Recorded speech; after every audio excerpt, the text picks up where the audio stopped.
दोस्तों 500 सालों के लंबे इंतजार के बाद आखिरकार अयोध्या में प्रभु श्री राम के मंदिर में धर्म ध्वजा फहराई गई। लेकिन आखिर जब श्री राम की धर्म ध्वजा को फहराया जा रहा था तो मोदी के हाथ क्यों लगे थे कांपने?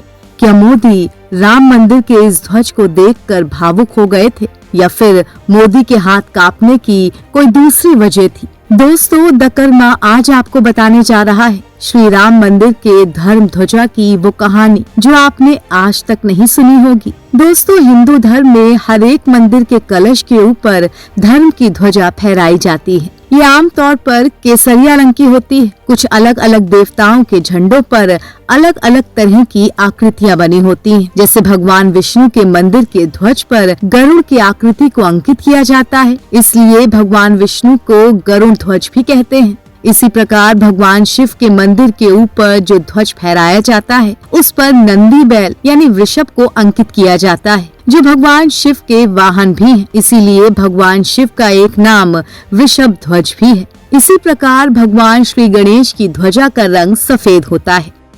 लेकिन भगवान श्री राम के मंदिर के ऊपर जो ध्वज फहराया गया उसका रंग तो केसरिया है। ये हिंदू धर्म में एक पवित्र रंग माना जाता है, सात्विक और ऊर्जा का प्रतीक होता है। लेकिन इस ध्वजा पर 3 चिन्ह अंकित हैं। पहला चिन्ह भगवान सूर्य का है, जो भगवान श्री राम के विख्यात वंश को बताता है। श्री राम सूर्य वंश के थे और इस वजह से उनके मंदिर के ऊपर सूर्य को अंकित किया गया है। इसके अलावा इस ध्वज पर ओम भी अंकित किया गया है, जिसे सनातन धर्म में सबसे पवित्र शब्द माना जाता है। ओम का उच्चारण हर एक मंत्र के पहले किया जाता है। लेकिन सबसे चौंकाने वाली बात जो इस ध्वज में है वो है इस पर अंकित कोविदार वृक्ष। कोविदार वृक्ष भगवान श्री राम के पूर्वजों और उसके बाद के राजाओं के ध्वजों पर अंकित होता रहा था।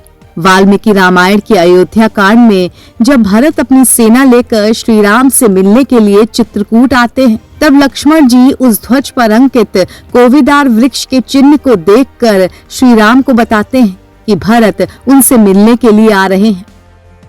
कोविदार वृक्ष को आजकल कचनार वृक्ष के रूप में जाना जाता है। इस वृक्ष की उत्पत्ति पारिजात और मंदार वृक्षों के संयोग से हुई है। कहा जाता है कि कश्यप ऋषि ने इस वृक्ष को पैदा किया था और ये वृक्ष इतना पवित्र माना गया है कि श्री राम के पूर्वज भगवान मनु ने ही अयोध्या को बसाने के बाद अपने राज्य के ध्वज पर इसे अंकित कराया था।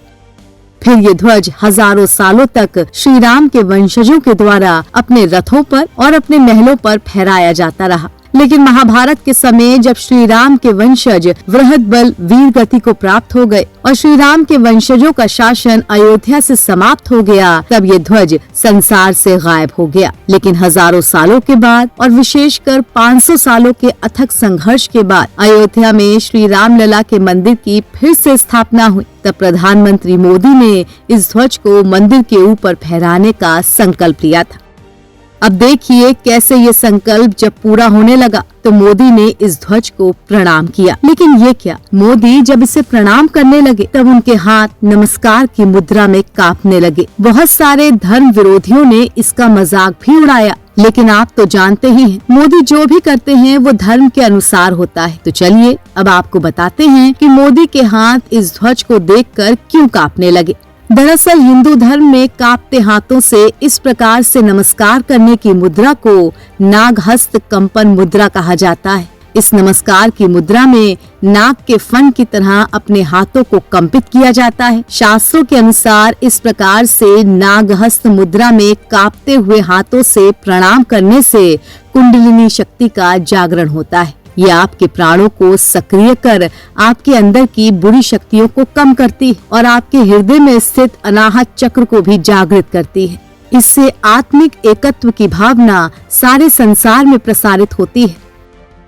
तो मोदी ने ये मुद्रा अयोध्या में ध्वज फहराते वक्त इसलिए की ताकि उनके इस प्रणाम की मुद्रा से निकली पॉजिटिव एनर्जी सारे संसार में उसी प्रकार से फैले जैसे श्री राम का यश सारे संसार में फैल रहा है। तो दोस्तों, उम्मीद है आपको हमारा ये वीडियो जरूर पसंद आया होगा और आपसे निवेदन है कि आप हमारे इस वीडियो को जरूर लाइक करें और कमेंट करके बताएं कि क्या आप भी इस मुद्रा को करके अपने जीवन में पॉजिटिविटी लाना चाहते हैं। और आखिरी बात कि आप हमारे चैनल द कर्मा को जरूर सब्सक्राइब भी करें ताकि हम आपको ऐसी जानकारियों से अवगत कराते रहें।